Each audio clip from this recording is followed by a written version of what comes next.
আসসালামু আলাইকুম। আমি ম্যাজিক রিং এর মাধ্যমে একটি হাফ ডাবল ক্রোশেট দিয়ে আমি কাজটা শুরু করছি। এখানে আমি একটি গ্র্যানি স্কোয়ার চতুর্ভুজ যেটা সেটা করব। এখানে বেসিক ক্লাসের মধ্যে আমার এটা হবে ৬ষ্ঠ ক্লাস। এই যে আমি এখানে হাফ ডাবল ক্রোশেট করে রিং এর ভিতরে কাজটা করছি। এই যে দেখছেন আমি ম্যাজিক রিংটা ছোট করে নিয়ে তারপরে এইদিকে এই যে এখানে ম্যাজিক রিংটা ছোট করছি এবং এখানে ১ম চেইনের মাধ্যমে স্লিপ নট দিয়ে জয়েন করে দিচ্ছি।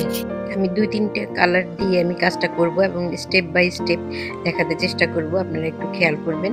এখানে আমি ১ম রাউন্ডের কাজ শেষ করে এখানে আমি জয়েন করে দিলাম।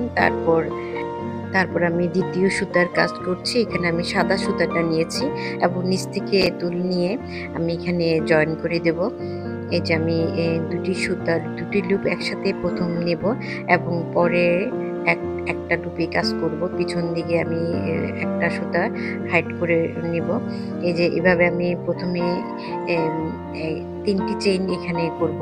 এখানে আমি এই যে ৩টি চেইন করে কাজটা করছি। এখানে তারপরে একই ঘরে আমি আরো ২টি ডবল ক্রোশেট করব এবং আমি একটা লুপগুলা ছাড়বো না, এখানে ধরে রাখবো। এই যে এভাবে এই যে আমি এখানে আরো একটি লুপ নেব। এভাবে আমি ৩টি আমার এখানে লুপ হবে। ৩টি লুপ আমি একসাথে ধরে রেখে নিচ থেকে এই যে সুতাটা টেনে নিয়ে আসব, একসাথে সুতাটা নিয়ে আসব। এই যে এখানে আমি নিয়ে আসলাম একসাথে। তারপরে একটি এখানে চেন দিয়ে আটকিয়ে দেবো এবং আমি তারপর এখানে আরো ২টি চেন করব মাঝখানে। এভাবে আমি একইভাবে প্রত্যেকটি ঘরে কাজ করব। আমি ডবল ক্রোশেটের মতো করে নেব, কিন্তু লুপ ছাড়বো না, একসাথে পরে নিয়ে নেব। এভাবে আমি এখানে এই লাইনের কাজটা করব। মাঝখানে ২টি চেইন করে এভাবে ৩টি লুপ একসাথে সুতায় হুকের মধ্যে রেখে একসাথে টেনে নেব। এখানে ৩টি হলো, আরেকটি হবে। এভাবে নিয়ে ৪টি হবে এখানে একসাথে নিয়ে নেব। বাস এভাবে আমার এই লাইনটা করতে হবে। এই যে আমি এখানে কিছু দূর করে তারপরে নিয়ে আসছি। এই যে এখানে আমি এই রাউন্ডের কাজটা এখানে আরেকটা সুতা দিয়ে করেছিলাম, একই রকম ভাবে এখানেও এই সাদা সুতা দিয়ে করলাম। এই যে আমি কাজ শেষে রাউন্ডের লাস্টে চলে এসেছি। এখানে আমি স্লিপ নট দিয়ে জয়েন করে দেব। এইভাবে আমি স্লিপ নট দিয়ে জয়েন করে দেব। এটা আমার ২য় রাউন্ডের কাজ শেষ হলো। এখন আমি ৩য় রাউন্ডের আরেকটা কালার ইউজ করব। এই যে এখানে আমি হলুদ কালারটা নিলাম, হলুদ কালারে কাজ করব আমি এখন। এখানে আমি এই যে নিচ থেকে সুতাটা ঠিক একইভাবে নিচ থেকে নিয়ে নিচ্ছি। এই রাউন্ডের মধ্যে আমার গ্র্যানি স্কোয়ারের কাজটা হবে এবং প্রত্যেকটি পাপড়ির মাঝখানে যে আমি ২টি চেইন নিয়েছিলাম সেখান থেকে আমি লুপটা উঠিয়েছি। এই যে ১মে ৩টি চেইন দিয়ে শুরু করেছি, তারপরে এখানে আমার ৩টি হবে ডবল ক্রোশেট হবে ওই ৩টি চেইন সহ এবং আরো ২টি ডবল ক্রোশেট, মোট ৩টি ডবল ক্রোশেট হবে এখানে। মাঝখানে একটা চেইন হবে, তারপর আবার ৩টি ডাবল ক্রোশেট। এটা হচ্ছে আমার কর্নারের কাজ। এখানে কর্নার হবে, এই রাউন্ডের মধ্যে কর্নার হয়ে যাবে আমার চতুর্ভুজ যেটা গ্র্যানি স্কোয়ার যেটা সেটার। তারপর আমি পরের ঘরে যাব। সেই যে ২টা চেইন ছিল মাঝখানে কাজে, ওই কাজের মধ্যে আমরা ফাঁকার মধ্যে আমরা কাজটা করব। এখানে হবে ৩টি ডবল ক্রোশেট, এখানে মাঝখানে ৩টি ডাবল ক্রোশেট শুধু হবে। তারপরের ঘরে আমরা আবার কর্নার করব। এখানে আমি তারপর ঘরে আবার চলে গেলাম। এই যে এখানে ১মে ৩টি ডবল ক্রোশেট নেব আমি। ৩টি ডাবল ক্রোশেট এই যে এখানে আমি দেখিয়ে দিচ্ছি। ১ম যেভাবে আমি করেছিলাম ৩টি ডাবল ক্রোশেট, মাঝখানে একটি চেইন, আবার ৩টি ডাবল ক্রোশেট, ঠিক একইভাবে এখানে কর্নারটা হবে। এই ঘরের মধ্যে আবার এরকম ১মে ৩টি ডাবল ক্রোশেট, তারপরে একটি চেইন এবং তারপর আবার ৩টি ডাবল ক্রোশেট।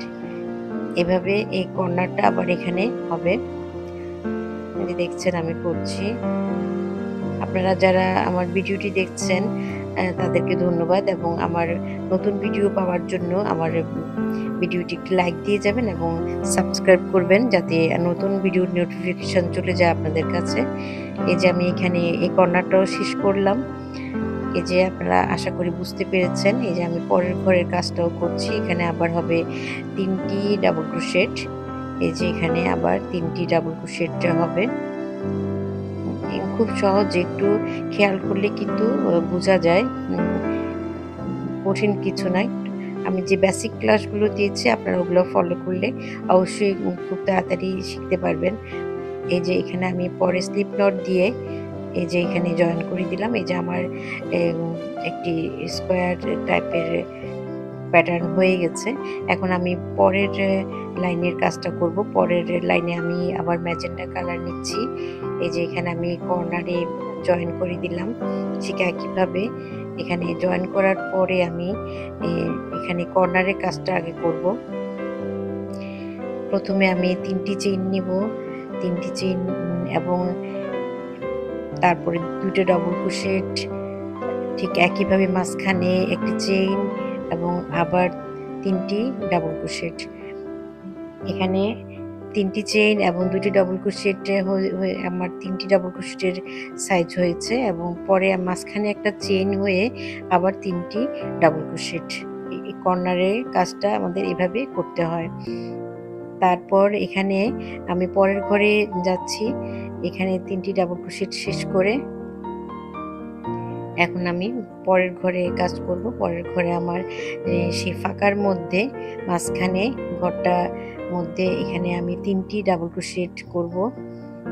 3টি ডাবল ক্রোশেট এখানে হবে এই লাইনে 2বার, পরপর 2বার হবে, কারণ পরের লাইনটা আমরা একটু বড় হচ্ছে। আমাদের প্রথম লাইনে হয়েছিল আমাদের 3টি ডাবল ক্রোশেট একবার, এখানে এই লাইনে 3টি ডাবল ক্রোশেট মাঝখানে 2বার হবে।